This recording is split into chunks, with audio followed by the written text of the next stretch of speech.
ದಿನಕ್ಕೊಂದು ಕಂಟೆಂಟ್ನ ಹಾಗೂ ಇವತ್ತಿನ ಪ್ರಿವ್ಯೂ ವಿಡಿಯೋಗೆ ತಮ್ಗೆಲ್ಲರಿಗೂ ಸ್ವಾಗತ ಅಂತ ಹೇಳ್ತಾ ನಾನು ರವಿ. ಇವತ್ತಿನ ವಿಡಿಯೋನ ಶುರು ಮಾಡ್ತಾ ಹೋಗೋದಾದ್ರೆ ಮೊದಲಿಗೆ ಗುಜರಾತ್ ಹಾಗೂ ರಾಜಸ್ಥಾನ್ ತಂಡಗಳು ಇವತ್ತಿನ ಒಂದು ಪಂದ್ಯದಲ್ಲಿ ಮುಖಾಮುಖಿ ಆಗ್ತಿದ್ದಾವೆ. ಸೊ ಮೊದಲಿಗೆ ಇವತ್ತು ಗುಜರಾತ್ ತಂಡ ಕಡೆಯ ಪಂದ್ಯದಲ್ಲಿ ಗೆಲುವನ್ನು ದಾಖಲಿಸಿದ್ರೆ, ಈ ಕಡೆ ರಾಜಸ್ಥಾನ್ ತಂಡ ಡೆಲ್ಲಿ ವಿರುದ್ಧ ಸೋಲನ್ನ ಕಂಡಿರ್ತಾರೆ. ಸೊ ಇವತ್ತಿನ ಪಂದ್ಯ ಸ್ವಲ್ಪ ಇಂಟ್ರೆಸ್ಟಿಂಗ್ ಆಗಿರುತ್ತೆ, ಯಾಕಂದ್ರೆ ವೀಕೆಂಡ್ ಮ್ಯಾಚ್, ಆಲ್ಮೋಸ್ಟ್ ಒಂದು ಕ್ರೌಡ್ ಕೂಡ ಇರ್ತಾರೆ. ಸೊ ಮೊದಲನೇದಾಗಿ ರಾಜಸ್ಥಾನ್ ತಂಡದ ಬಗ್ಗೆ ಮಾತಾಡ್ತಾ ಹೋಗೋದಾದ್ರೆ, ರಾಜಸ್ಥಾನ್ ತಂಡ ಈ ಒಂದು ಟೂರ್ನಿಯಲ್ಲಿ ಮೊದಲ ಆಡಿದಂತಹ 4 ಪಂದ್ಯಗಳಲ್ಲಿ 4 ಪಂದ್ಯಗಳಲ್ಲೂ ಕೂಡ ಜಯವನ್ನು ಗಳಿಸಿರ್ತಾರೆ. ಸೊ ಅದಾದ್ಮೇಲೆ 4 ಪಂದ್ಯಗಳನ್ನ ಗೆದ್ದ ನಂತರ 6 ಪಂದ್ಯಗಳನ್ನ ಆಡ್ತಾರೆ. 6 ಪಂದ್ಯಗಳಲ್ಲಿ 4 ಪಂದ್ಯನ ಸೋತಿರ್ತಾರೆ. ಸೊ ಅವರ ಒಂದು ಬ್ಯಾಟಿಂಗ್ ಆಗ್ಬೋದು, ಬೌಲಿಂಗ್ ಆಗ್ಬೋದು, ಏರಿಳಿತ ಕಾಣ್ತಾನೆ ಇದೆ. ಸೊ ಇದಾದ್ಮೇಲೆ ಒಂದ್ ಕಡೆಯಿಂದ ಈ ಟೂರ್ನಿಲಿ ಗಮನಾರ್ಹ ಒಂದು ಪ್ರದರ್ಶನವನ್ನು ಕೊಡ್ತಾ ಬಂದಿರುವಂತಹ ಗುಜರಾತ್ ತಂಡ ಈ ಟೂರ್ನಿಲಿ ಡಬಲ್ ಹ್ಯಾಟ್ರಿಕ್ ಮ್ಯಾಚ್ ಅನ್ನ ಗೆಲ್ತಾರೆ ಅಂತ ಹೇಳ್ಬೋದು.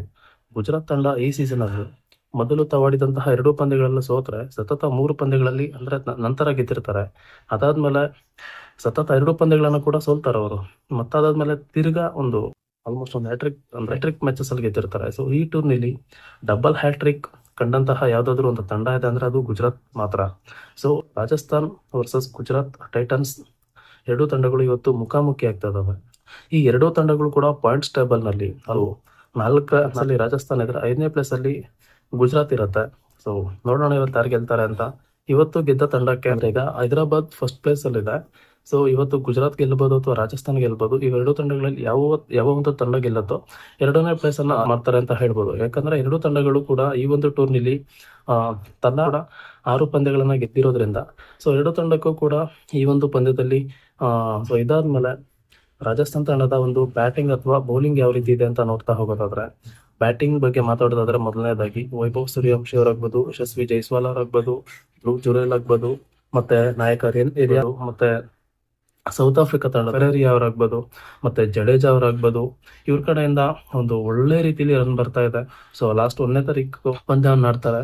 ಸೊ ಆ ಒಂದು ಪಂದ್ಯದಲ್ಲೂ ಕೂಡ ಅವರು ಪಂದ್ಯದಲ್ಲಿ ಸೋತಿದ್ರು ಕೂಡ ಅವ್ರ ಕಡೆಯಿಂದ ಒಂದು ಫಿನಾಮಿನಲ್ ಬ್ಯಾಟಿಂಗ್ ಬಂದಿರುತ್ತೆ. ಸೊ ಬೌಲಿಂಗ್ ನೋಡ್ತಾ ಹೋಗೋದಾದ್ರೆ ಸಂದೀಪ್ ಶರ್ಮಾ ಅವರಾಗ್ಬೋದು, ಮತ್ತೆ ಶರ್ ದೇಶಪಾಂಡೆ ಅವರಾಗ್ಬೋದು, ಅಥವಾ ಜೋಫ್ರಾ ಆರ್ಚರ್ ಅವರಾಗ್ಬೋದು, ಮತ್ತೆ ಸ್ಪಿನ್ನರ್ ಆಗಿರುವಂತಹ ಅವರಾಗ್ಬೋದು, ಇವ್ರ ಕಡೆಯಿಂದ ಕೂಡ ಒಂದು ಒಳ್ಳೆ ರೀತಿಯಲ್ಲಿ ಬೌಲಿಂಗ್ ಬರ್ಬೇಕಿದೆ. ಬಟ್ ಅಂದ್ರೆ ಬ್ಯಾಟಿಂಗ್ ಅಲ್ಲಿ ಸ್ಟ್ರಾಂಗ್ ಇದ್ರು ಕೂಡ ಎಲ್ಲೋ ಒಂದ್ ಕಡೆ ಇಲ್ಲೊಂದು ಸ್ವಲ್ಪ ಬೌಲಿಂಗ್ ಅಲ್ಲಿ ಸ್ವಲ್ಪ ಸುಧಾರಣೆ ಕಾಣಬೇಕಿದೆ. ಸೊ ಗುಜರಾತ್ ತಂಡದ ಬ್ಯಾಟಿಂಗ್ ಅಥವಾ ಬೌಲಿಂಗ್ ನೋಡ್ತಾ ಹೋಗೋದಾದ್ರೆ, ಮೊದಲಿಗೆ ಬ್ಯಾಟಿಂಗ್ ಅನ್ನ ಮಾತಾಡೋದಾದ್ರೆ ಗುಜರಾತ್ ಕಡೆ ಒಂದ್ ಸ್ವಲ್ಪ ಮೈನಸ್ ಇದೆ ಅಂತ ಹೇಳ್ಬೋದು. ಅಂದ್ರೆ ಈ ಟೂರ್ನಿಲಿ 6 ಪಂದ್ಯಗಳನ್ನ ಗೆದ್ದಿದ್ರು ಕೂಡ ಅವ್ರ ಕಡೆಯಿಂದ ಟಾಪ್ 3 ಬಿಟ್ರೆ ಅವ್ರಿಗೆ ಹೇಳ್ಕೊಳ್ಳುವಂತಹ ಬ್ಯಾಟಿಂಗ್ ಇಲ್ಲ, ಅಥವಾ ಹೇಳ್ಕೊಳ್ಳೋ ರೀತಿಲಿ ಒಂದು ಫಿನಿಶ್ ಮಾಡುವಂತಹ ಯಾವೊಬ್ಬ ಪ್ಲೇಯರ್ ಕೂಡ ಇಲ್ಲ. ಬಟ್ಲರ್ ಅವರು, ಮತ್ತೆ ಗಿಲ್ ಅವರು, ಸಾಯಿ ಸುದರ್ಶನ್ ಅವರು, ಈ ಪ್ರಮುಖ 3 ಬ್ಯಾಟ್ಸ್ಮನ್ ಗಳನ್ನ ಬಿಟ್ರೆ, ಅಥವಾ ಪಂದ್ಯದಲ್ಲಿ ಈ 3 ಬ್ಯಾಟ್ಸ್ಮನ್ ಗಳ ವಿಕೆಟ್ ಅನ್ನ ಬೇಗ ಕಳ್ಕೊಂಡ್ರೆ ಗುಜರಾತ್ ತಂಡ ಪಂದ್ಯದಲ್ಲಿ ಜಯವನ್ನ ಗಳಿಸೋದು ಆಲ್ಮೋಸ್ಟ್ ಅನುಮಾನ ಅಂತಾನೆ ಹೇಳ್ಬೋದು. ಈ 3 ವಿಕೆಟ್ ಅನ್ನ ಆದಷ್ಟು ಬೇಗ ಪಡ್ಕೊಂಡ್ರೆ ಯಾವುದೇ ತಂಡಕ್ಕಾದ್ರೂ ಒಳ್ಳೇದು. ಇಲ್ಲಾಂದ್ರೆ ಗೊತ್ತಾ ಇದೆ. ಸೊ ಅದಾದ್ಮೇಲೆ ಅವ್ರಿಗೆ ರಾಹುಲ್ ತೆವಾಟಿ ಅವರಿದ್ದಾರೆ, ಮತ್ತೆ ಶಾರುಖ್ ಖಾನ್ ಅವರಿದ್ದಾರೆ. ಅವ್ರ ಕಡೆಯಿಂದ ಹೇಳ್ಕೊಳ್ಳೋ ರೀತಿಲಿ ಪರ್ಫಾರ್ಮೆನ್ಸ್ ಬರ್ತಾ ಇಲ್ಲ. ಎಲ್ಲೋ ಅವರು ಶಾರುಖ್ ಖಾನ್ ಅವರು ಯಾವಾಗ್ಲೂ ಒಂದು 2 ವರ್ಷದ ಹಿಂದೆ ಅನ್ಸುತ್ತೆ ಒಂದು ಅರ್ಧ ಶತಕವನ್ನ ಗಳಿಸಿರ್ತಾರೆ. ಸೊ ಅದೇ ಅವ್ರ ಕಡೆಯಿಂದ ನಾನು ಲಾಸ್ಟ್ ಅವ್ರ ಕಡೆಯಿಂದ ಒಂದು ಒಳ್ಳೆ ಪರ್ಫಾರ್ಮೆನ್ಸ್ ಅಂತ ನೋಡಿರೋದು. ಆ ಒಂದು ಪಂದ್ಯದಲ್ಲೂ ಕೂಡ RCB ವರ್ಸಸ್ ಗುಜರಾತ್ ತಂಡಗಳ ಒಂದು ನಡುವಿನ ಪಂದ್ಯದಲ್ಲಿ ವಿಲ್ ಜಾಕ್ಸ್ ಅವ್ರು 100 ಹೊಡೆದಿರ್ತಾರೆ. ಸೊ ಅದೇ ಲಾಸ್ಟ್ ಅವ್ರ ಕಡೆಯಿಂದ ಶಾರುಖ್ ಖಾನ್ ಅವ್ರ ಕಡೆಯಿಂದ ಅದೇ ಲಾಸ್ಟ್ ನಾನು. ಸೊ ಅದಾದ್ಮೇಲೆ ರಾಹುಲ್ ತೆವಾಟಿ ಅವರು ಆಲ್ಮೋಸ್ಟ್ ಈ ಸೀಸನ್ ಅಲ್ಲಿ ಆಡ್ತಾ ಇರುವಂತಹ ಎಲ್ಲಾ ಪಂದ್ಯಗಳಲ್ಲೂ ಅವ್ರ ಕಡೆಯಿಂದ ಒಂದು ಕಳಪೆ ಪ್ರದರ್ಶನ ಬಂದಿರುತ್ತೆ. ಮೊನ್ನೆ RCB ತಂಡದ ವಿರುದ್ಧ ಮಾತ್ರ 17 ಎಸೆತಗಳಲ್ಲಿ ಒಂದು 27 ರನ್ಗಳನ್ನ ಮಾತ್ರ ಗಳಿಸಿರ್ತಾರೆ. ಸೊ ಅದೇ ಅವ್ರ ಕಡೆಯಿಂದ ನಾನು ನೋಡಿದಂತಹ ಲಾಸ್ಟ್ ಅಥವಾ ಸ್ವಲ್ಪ ಬೆಸ್ಟ್ ಇನ್ನಿಂಗ್ಸ್ ಅಂತ ಹೇಳ್ಬೋದು. ಅದಾದ್ಮೇಲೆ ಈ ಟೂರ್ನಿಲಿ ಗುಜರಾತ್ ತಂಡದ ಒಂದು ಬೌಲಿಂಗ್ ಜೇಸನ್ ಹೋಲ್ಡರ್ ಅವರು ಗುಜರಾತ್ ತಂಡನ ಕೂಡ್ಕೊಂಡಾಗಿಂದ ಅವರ ಒಂದು ತಂಡ ಡಿಫ್ರೆಂಟ್ ಲೆವೆಲ್ ಅಲ್ಲಿ ಕಾಣಿಸ್ತಾ ಇದೆ. ಜೇಸನ್ ಹೋಲ್ಡರ್ ಅವರು ಅವರ 4 ಓವರ್ ಅಲ್ಲಿ ಪಂದ್ಯದ ದಿಕ್ಕನ್ನೇ ಬದಲಾಯಿಸುವಂತಹ ಒಂದು ಶಕ್ತಿ ಇರುವಂತಹ ಪ್ಲೇಯರ್ ಅವರು. ಆಲ್ರೌಂಡರ್ ಅವಶ್ಯಕತೆ ಇದ್ದಾಗ ಬ್ಯಾಟಿಂಗ್ ಅನ್ನು ಕೂಡ ಆಡುವಂತಹ ಎಬಿಲಿಟಿನ ಕೂಡ ಅವ್ರ ಕಡೆ ಇದೆ. ಸೊ ಇದು ಗುಜರಾತ್ ತಂಡಕ್ಕೆ ಒಂದು ಪ್ಲಸ್ ಪಾಯಿಂಟ್ ಆಗುತ್ತೆ.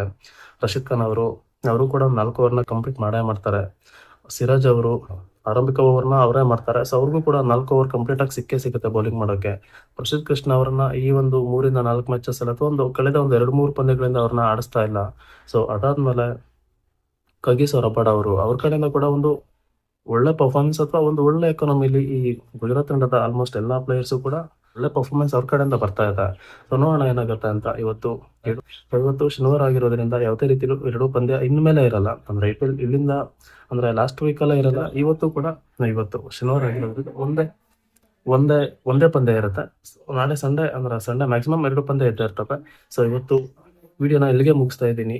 ನನ್ನ ದಿನಕ್ಕೊಂದು ಕಂಟೆಂಟ್ ಯೂಟ್ಯೂಬ್ ಚಾನಲ್ ಅನ್ನ ಯಾರೆಲ್ಲ ಸಬ್ಸ್ಕ್ರೈಬ್ ಮಾಡ್ಕೊಂಡಿಲ್ವೋ ದಯವಿಟ್ಟು ಸಬ್ಸ್ಕ್ರೈಬ್ ಮಾಡ್ಕೊಳ್ಳಿ ಅಂತ ಕೇಳ್ಕೊಳ್ತಾ ಇವತ್ತಿನ ವಿಡಿಯೋನ ಇಲ್ಲಿಗೆ ಮುಗಿಸ್ತಾ ಇದ್ದೀನಿ. ಮತ್ತೊಂದು ವಿಡಿಯೋದಲ್ಲಿ ಮತ್ತೆ ಸಿಗೋಣ. ಅಲ್ಲಿವರೆಗೂ ನಮಸ್ಕಾರ, ಬಾಯ್.